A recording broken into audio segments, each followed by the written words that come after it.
नागपूर विदर्भ साहित्य संघाचे नवनिर्वाचित अध्यक्ष गिरीश गांधी यांचा प्राध्यापक अनिल सोले यांच्याकडून सत्कार। विदर्भाच्या सांस्कृतिक क्षेत्रातील मान्यवर व्यक्तिमत्व, प्रख्यात समाजसेवक आणि नागपूर विधान परिषदेचे माजी सदस्य माननीय गिरीश गांधी यांची शतकाहून अधिक जुन्या व वैभवशाली विदर्भ साहित्य संघाच्या अध्यक्षपदी निवड झाली आहे। या निवडीबद्दल माजी विधान परिषद सदस्य प्राध्यापक अनिल सोले यांनी त्यांचा शाल, श्रीफळ आणि पुष्पगुच्छ देऊन सत्कार केला व मनपूर्वक शुभेच्छा दिल्या।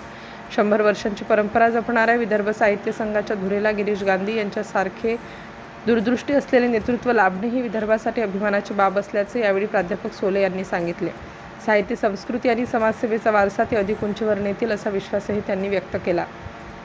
या सदिच्छा भेटीदरम्यान पर्यावरण संवर्धन या विषयावर सविस्तर चर्चा झाली। वृक्ष संवर्धन, जलसंवर्धन आणि येणाऱ्या पिढ्यांसाठी हिरवी विदर्भ घडवण्याच्या संकल्पनेवर दोघांमध्ये विचारांची देवाणघेवाण झाली। गांधी यांचे पर्यावरणाविषयीचे विचार आणि तळमळ प्रेरणादायी असल्याचे प्राध्यापक सोले यांनी नमूद केले।